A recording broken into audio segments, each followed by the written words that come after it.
correct headings. You need 7. And in this one, they give you 10. So make sure that you do not choose 3 of them. And you have some explanation or some clues to explain why you choose this option instead of another one. Okay? And in this one, please have a look at the text again. As I told you earlier, in the text here, we have 7 paragraphs. It is not the section. And this could be long or short, but basically, you have to identify the main idea in just one sentence or the short phrase by your own language, Vietnamese or English, so that when we look at the headings, it is easier for us. So now let's look at each of them, I think. And then after that, please explain when I ask you, please explain to your friends the reason why you think it should be the heading that we have to choose. Okay? Now let's look at number 1 first. The first paragraph that we have here. First of all, just tell the whole class which one that you choose. And then after that, we will see is there any clue that help you to do that. Can you have the whole class for number 1? What did you choose for number 1?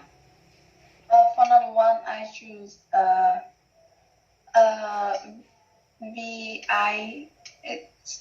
Oh, I think just say it from 1 to 10. I think it's easier for us to identify. So paragraph A, you think it is number 6, right? Yeah. Yeah. Okay, the conventional view of children's literature. Please look at the paragraph A again. For paragraph A, we have here, if you have a look, I am sometimes asked why anyone who is not a teacher or a librarian or the parent of little kids should concern herself with the children's book and folklore. I know the standard answers. The key sentence that you have to look at, or the phrase here is the standard answers. Tôi thỉnh thoảng tự hỏi bản thân là tại sao có những người có thể không phải là giáo viên, không phải là thủ thư, không phải là bố mẹ của bọn nhóc mà lại rất là quan tâm đến children's book và folklore. Đấy, thường thì người ta sẽ nghĩ là gì? Thầy cô này, rồi thủ thư này, rồi bố mẹ này, đương nhiên có con nhỏ thì sẽ quan tâm nhiều hơn về những cái loại hình sách dành cho trẻ em. Nhưng mà bây giờ thì tôi biết có một cái câu trả lời gọi là standard. That many famous writers have written for children or something. So after the semicolon or after the comma that we have here, for children, and that the great semicolon, that this book and anything else after that, you even do not need to look at for now. Thậm chí là các bạn còn chưa cần phải nhìn quá kỹ vào bây giờ làm gì. Bởi vì ở trong này lúc đầu người ta đặt ra một cái câu hỏi và sau đó người ta đưa cho bạn câu trả lời. Người ta còn nói là the standard answers, thì cái câu trả lời gọi là quy chuẩn cho cái việc này là có rất là nhiều người viết cho trẻ em, rồi là những cái cuốn sách dành cho trẻ em cũng là một dạng văn học rất là tốt. Đương nhiên không phải là chỉ dành cho mỗi trẻ em mà người lớn đương nhiên là họ muốn thì họ cũng có thể đọc được, rồi họ đưa ra các lý do, đúng chưa? Thì đây không phải là một cái câu dễ dàng đâu. Vì các bạn sẽ thấy là trong cái đoạn A này của bọn mình thực ra là chỉ có 2 câu thôi, chứ nó không phải là có nhiều đâu. Nhìn thì có vẻ nhiều như vậy, tức là tầm 6-7 dòng như vậy, nhưng mà chúng ta chỉ có 2 câu. Câu đầu tiên đặt ra câu hỏi và câu sau người ta đưa ra cái standard answers. Thì các em sẽ cần phải biết cách như thế, chứ còn đằng sau cái 2 chấm ấy như cô vừa mới nói xong thì cái đấy nó là standard answers và mình không cần phải nhìn vào chi tiết bây giờ để tránh cái việc là các bạn cảm thấy là nó bị overwhelmed vì nhiều cái lý do được đưa ra, nhiều cái phần câu trả lời được đưa ra thôi. Chứ thực ra cái keyword của bọn mình ấy chỉ là I know the standard answers và phía trên thì họ đưa ra một cái câu hỏi. Okay? So once again, paragraph A that we have here, the correct answer that Hà has chosen, it is number 6, the conventional view of children's literature. Okay, so can you continue for paragraph B? What is the answer for paragraph B, please? I guess it's 10. Another way of looking at children's literature. Okay, so in this one, please look at B. Oh, this is true, but I think we should also take children's literature seriously because it is sometimes subversive. Class, remember again, I know, to some difficult texts or reading passages that we have here, Not usually. They give you just one topic sentence, clear topic sentence at the very beginning. However, in any reading text, we have the linking, we have the coherence or cohesion between paragraphs. Okay? So previously we have here, it is the standard answers. And they say all that is true, tất cả những cái điều phía trên đều đúng. Thì các bạn sẽ cần phải có một cái kỹ năng nữa là this ở đây nó chỉ từ cái gì. This ở đây là tất cả những điều phía trên mà người ta đã trả lời rồi, cái standard answer đó. But hãy chú ý vào những cái từ nối theo kiểu but như thế này. Khi chúng ta có contrasty, cái câu các bạn nghe kỹ Huân nói này, nên nó còn áp dụng trong cả SAT nếu bạn nào cần phải đi thi nữa. Còn đương nhiên không cần đi thi thôi rồi. Nhưng mà phần reading của hai kỳ thi này nó sẽ có một cái điểm giống nhau, được chưa? Và trong số những cái điểm giống nhau đó thì mình có một cái điều là khi họ bắt đầu câu bằng cái but này thì các bạn hãy lưu ý đấy, nó mới là cái phần main idea của cái đoạn mà chúng ta đang nói tới, chứ không phải câu phía trước đâu. But I think we should also take children's literature seriously because it is sometimes subversive. Hiểu một cách đơn giản, trong này subversive của các bạn thì nó sẽ là đối lập so với cái từ standard mà chúng ta có ở trên. Because its values are not always those of the conventional adult world. Cái giá trị của những cái cuốn sách hoặc là văn học dành cho trẻ em không phải lúc nào nó cũng giống như những gì mà chúng ta nhìn thấy như với tư cách là một người lớn. Thì nếu các bạn chưa biết cái từ subversive này, các bạn sẽ cần phải đọc cái câu phía sau mà người ta đang giải thích cho mình ở đây, đúng không ạ? Và mình đoán biết được là nghĩa của nó là gì.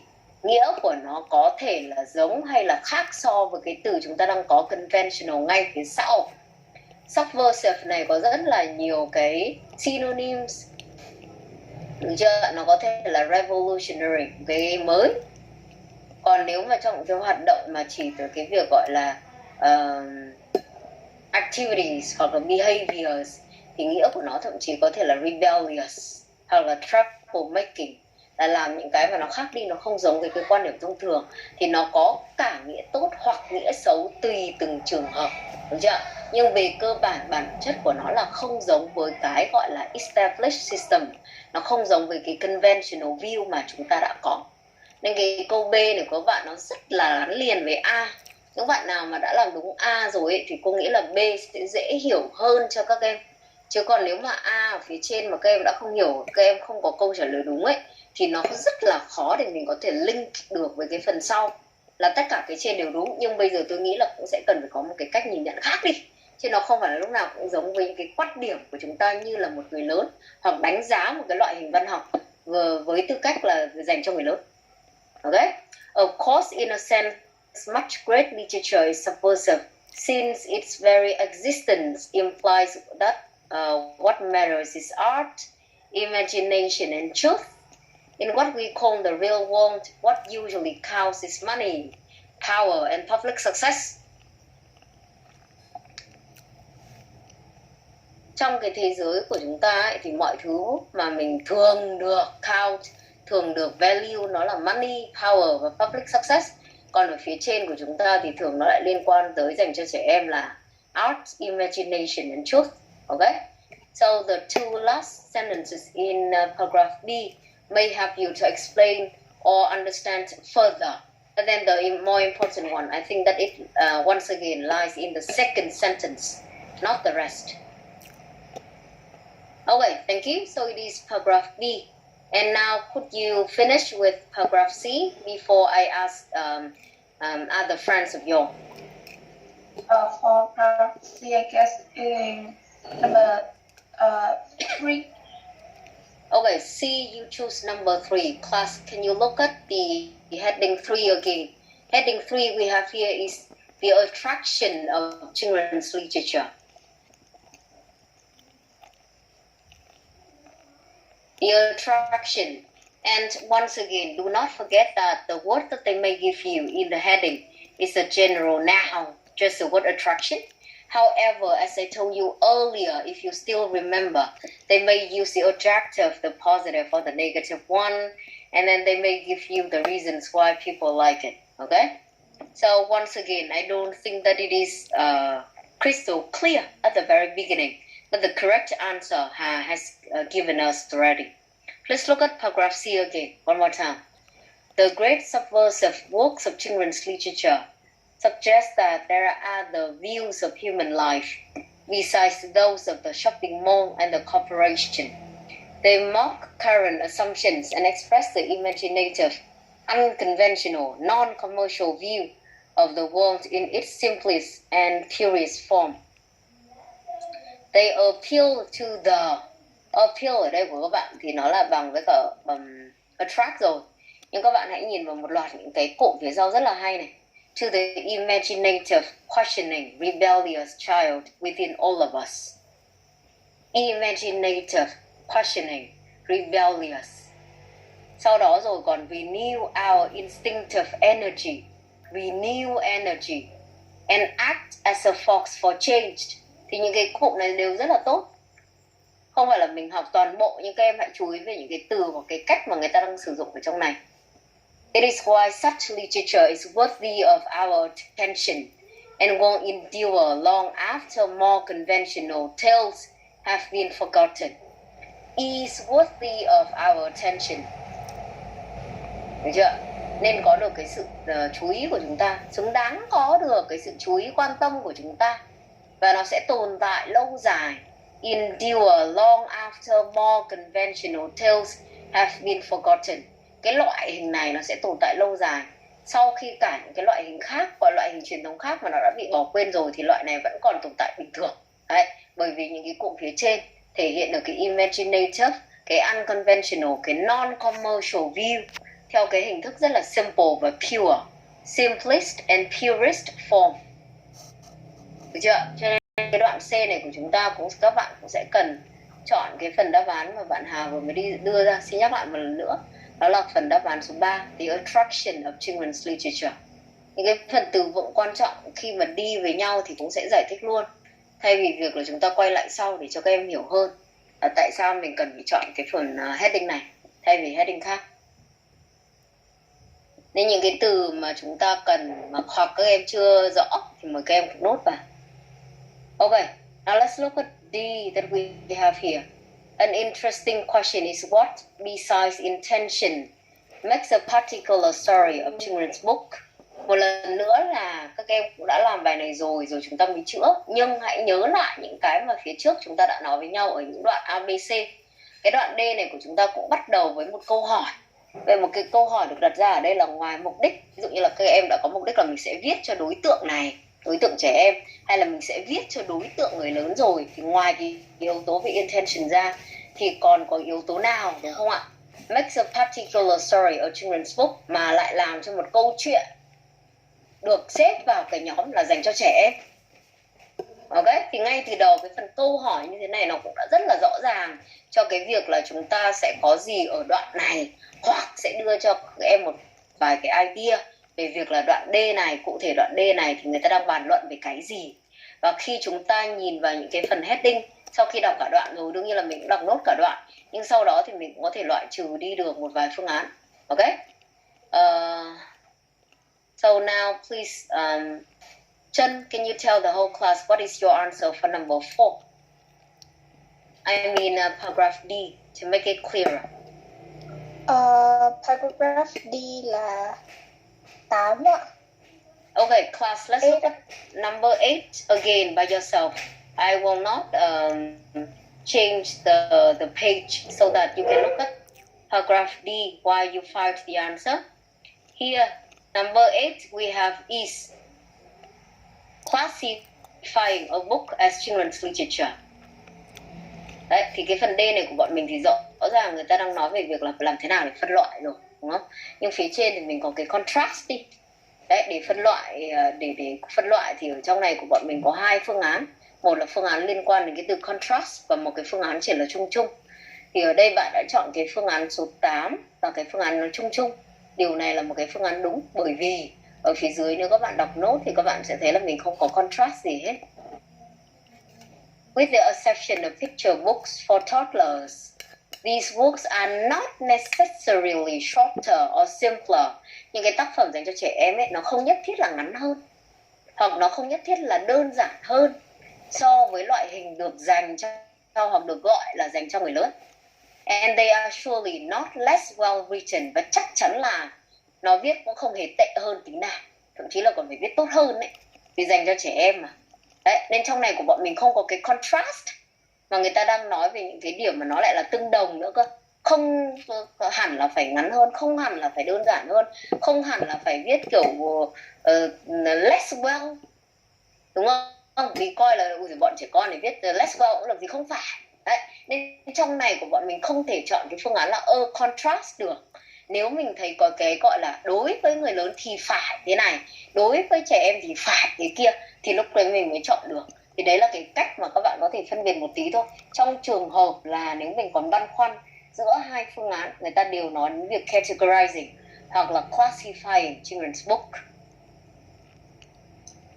Okay, good one. So it is for D. Once again, class, please follow your own answer. The correct one that we have here is number 8.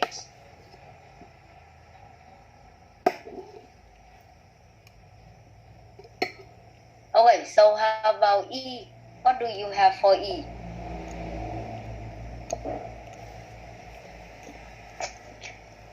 E của em là number 1 ạ. Ok, ở đây trong này thì em đã chọn là cái số 1 là cái optimistic belief.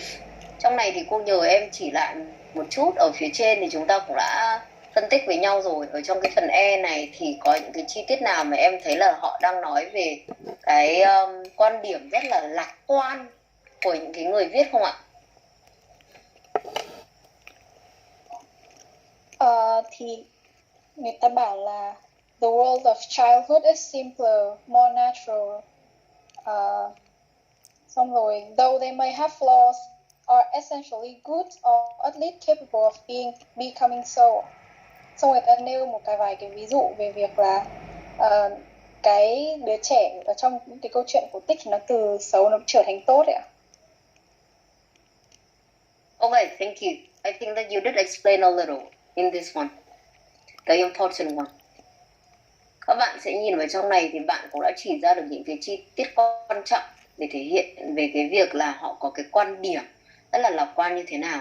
Ở đây có một cái điều là tất cả những cái nhân vật ở đây ấy, thì thường là có khả năng trở thành tốt, chứ không phải là theo kiểu của người lớn là không có khả năng hoặc là bị giữ nguyên cái hình ảnh xấu như vậy, đúng không ạ?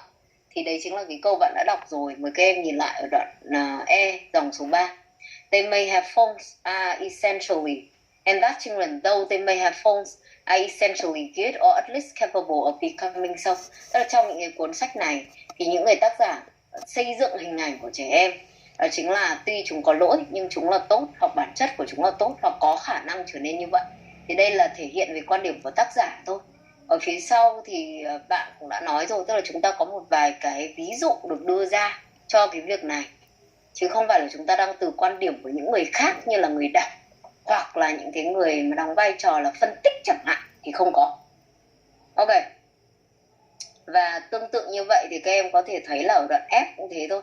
Adults in most children's book on the other hand. Đấy, ở phía trên thì nói về đối tượng là trẻ em rồi, và ở đây của chúng ta thì là đối tượng người lớn. Và đối tượng người lớn này thì tuy nhiên lại stuck với characters của mình và không có khả năng là thay đổi hoặc là phát triển. Đấy là do họ xây dựng hình ảnh thôi. Adults in most children's book on the other hand are usually stuck with their characters and incapable of alteration or growth. If they are really unpleasant, the only thing that can rescue them is the natural goodness of a child. Đấy, thì hai câu này nó cũng gắn liền với cái đoạn E.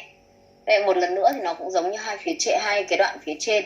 Nếu các em đã có khả năng chọn được đúng đoạn E thì mình sẽ có khả năng hiểu rõ hơn được cái mối quan hệ của E và F. Okay, so what is your answer for the last one for you? F? F là số 4 ạ. Okay, so this time the paragraph F, we have to choose number 4, a contrast. Đấy, thì các em cũng chú ý vào ở trong này, ở đây họ không có cái but nữa nhưng cũng là một cái từ linking thể hiện với mặt đối lập, đó chính là on the other hand. Và cô đã phân tích lại rồi. Ở phía trên thì người ta xây dựng hình ảnh trẻ em như thế nào, và dưới này thì lại xây dựng hình ảnh người lớn ra sao. Okay, thank you. So it is for F. And the last one, I would tell you that for paragraph G, the correct answer is number 9. The correct answer for the last paragraph, it is number 9. The treatment of various themes in children's literature. Of the three principal preoccupations of adult fiction, sex, money, and death, the first is absent from classic children's literature, and the other two either absent or much muted. Đây cũng là một đoạn khá là dễ dàng để nhận ra được cái topic của nó. Mời các em xem lại thôi. Có 3 cái chủ đề ở trong adult fiction là liên quan đến sex, money và death. Thì cái đầu tiên là absent, chắc chắn là không có trong children's literature. Còn 2 cái kia có thể là không có, hoặc là much muted, tức là người ta có nhắc tới nhưng còn không nhiều, gần như là bị mute luôn. Và ở phía dưới thì người ta có đưa ra một vài cái treatment về những chủ đề này, tức là được nhắc tới hay là không được nhắc tới, hoặc khi được nhắc tới thì họ sẽ giải quyết ra sao. Ví dụ mà các em nhìn vào giữa đoạn G, death, which was a common theme in 19th century fiction for children, was almost banished during the first half of the 20th century. Chủ đề về death thì là một trong cái chủ đề khá là common vào thế kỷ thứ 19 dành cho trẻ em. Nhưng sau đó thì nó lại bị cấm trong cái khoảng thời gian là first half, trong nửa đầu thế kỷ thứ 20. Sau đó rồi, since then it has begun to reappear. The breakthrough book was E.B. White Charlotte's Web. Today not only animals but people die, notably in the sort of book that get rewards and are recommended by librarians and psychologists for children who have lost a relative. But even today, the characters who die tend to be of another generation. The protagonist and his or her friends survive. Đó, thì họ nói về cái cách giải quyết thôi. Đối với những chủ đề này nếu có thì người ta sẽ làm như thế nào, hoặc nói về lịch sử của nó.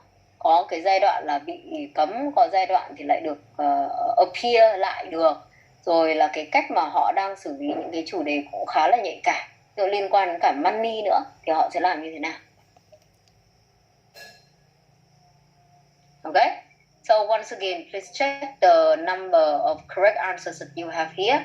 I would write down again the correct answers that you have from 1 to 7, so that you can check it again if you haven't caught from your friends. So please look at the chat box. They are the correct answers for the paragraph A to paragraph G. Okay, and in this one, I expect that you have the correct answers for at least 5 over 7.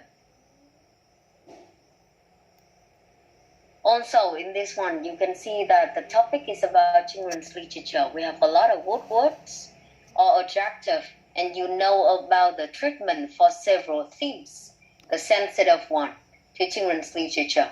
So I suggest you to have a look at this text again at home, so that you can use the words or some phrases when necessary.